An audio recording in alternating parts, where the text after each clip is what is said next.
ঈদ মোবারক। ঈদ আজকে ঈদ করব, শুধু ঈদগাহে জামাত পড়ার জন্য আমি বাড়িতে যাই নাই। প্রথমবার ভালো। ফিলিস্তিনের মুসলমানদের জন্য আজকে আমরা দোয়া করছি যে আল্লাহ তাআলা তাদেরকে যেন পরিপূর্ণভাবে বিজয় দান করেন। এর আগেও আসা হয়েছে, জি অনেক ভালো লাগছে। অনেকদিন পরে ঈদগাহে আসলাম একসাথে, এক মাস অপেক্ষার পর। জি এই ব্যাপারটা অনেক ভালো লাগে, 1 মাস কষ্ট করার পরে ঈদ অনেক ভালো লাগে। ভালো লাগছে। জি ইনশাল্লাহ আলহামদুলিল্লাহ অনেক ভালো লাগছে, অনেক ভালো লাগছে। অন্যান্য বছরের তুলনায় এই বছরে একটু ভিন্নতা দেখতে পারছি, সেটা হচ্ছে সিকিউরিটি যে সিস্টেমটা এটা অনেকটাই লো টাইপের। সিকিউরিটি সিস্টেম যেটা আছে বর্তমানে সরকার বা এই বর্তমানে যে সিকিউরিটি সিস্টেমটা সেটা অন্যান্য বছরের তুলনায় অনেকটাই নিম্নমানের।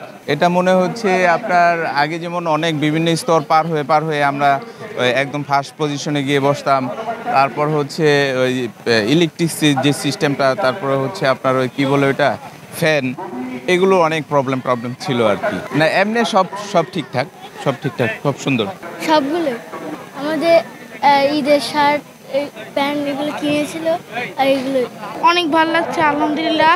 আমার এবার বাবার সাথে এসে আমার অনেক ঈদটা পালন করে আমার অনেক ভালো লাগলো। ঈদের নামাজটা আমার অনেকগুলি নতুন জামা কাপড় আমার বাবা, তারপর আমার নানু, মা সবাই মিলে একসাথে কিনে দিচ্ছে আমাকে।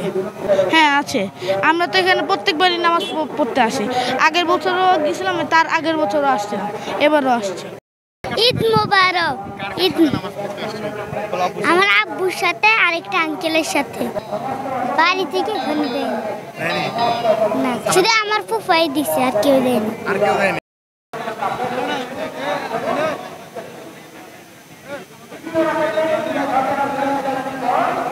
না নতুন বাংলাদেশের প্রথম ঈদ আমাদের, ঠিক আছে। তো আলহামদুলিল্লাহ সব কিছুই ভালো ছিল, অ্যারেঞ্জমেন্ট খুব ভালো ছিল, নিরাপত্তা ব্যবস্থা খুব ভালো ছিল। তা আমরা খুব ভালোভাবে নামাজ পড়তে পেরেছি। একটা বড় পরিসরে সবার সাথে দেখা হয়, হয়তো চিনি না কাউকে, ঠিক আছে, কিন্তু বাট একটা বড় পরিসরে নামাজ পড়লে একটা মনটা ফ্রেশ থাকে। মামা বলে যে এদিকে আসে, যে পিছন আসে, যে আমি লাভ করে প্রথমবার সবগুলা।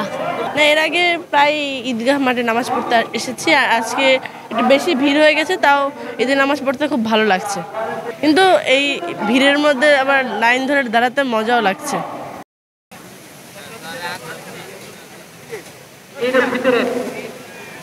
জি আলহামদুলিল্লাহ অনেক ভালো লাগতেছে যে আমাদের উপদেষ্টা এবং আমাদের সকল মুমিনাত একত্রিত হয়ে ঈদ উল ফিতরের জামাতে অংশগ্রহণ করব। শুকরিয়া আলহামদুলিল্লাহ। আজকে ঈদ করব, শুধু ঈদগাহে জামাত পড়ার জন্য আমি বাড়িতে যাই নাই। আমার অনেক ভালো লাগে যে আমাদের এই ঢাকা এই একসাথে এত মানুষের সাথে নামাজ পড়ার জন্য। আল্লাহ তাআলার দরবারে লক্ষ কোটি শুকর ও ফজল গুণে ইহসান যে আমরা 1 মাস আল্লাহ তাআলার সিয়াম সাধনা করছি, এরপরে আল্লাহ তাআলা আমাদেরকে ঈদ দান করলেন। ঈদ উল ফিতরের সালাত আদায় করে আমরা আবার বাড়ি ফিরে যাচ্ছি। এর জন্য আল্লাহ তাআলার দরবারে শুকর আদায় করা বেশি বেশি, যে আল্লাহ যে আমাদের 1 মাসের আমল আল্লাহ আমাদের কবুল করেন, এবং আজকে যেন আল্লাহ তাআলা আমাদের ঈদের নামাজও কবুল করেন। আজকে খুবই আনন্দ লাগতেছে, কিন্তু ঈদ মানে আনন্দ, ঠিক না? ঈদ মানে নামাজ। আজকে লক্ষ মুসলিমের সাথে একসাথে নামাজ পড়া, এটা অনেক কিছু। আল্লাহ তাআলার দরবারে শুকরিয়া যে আল্লাহ তাআলা আমাদেরকে একত্রিতভাবে জামাতের সাথে আদায় করার তৌফিক দান করছেন। ফিলিস্তিনের মুসলমানদের জন্য আজকে আমরা দোয়া করছি যে আল্লাহ তাআলা তাদেরকে যেন পরিপূর্ণভাবে বিজয় দান করেন, ঠিক না? তারাও তো মুসলিম, আমাদের ভাই। তারা যে ইহুদিরা যে অত্যাচার করতেছে, ইহুদের থেকে আল্লাহ তাআলা তাদেরকে নিরাপত্তা দান করেন, আফিয়াত দান করেন, আল্লাহ তাআলা তাদেরকে সাহায্য করেন। এর জন্য আমাদের প্রত্যেকটা মুসলমানের কর্তব্য আল্লাহ তাআলার কাছে দোয়া করা।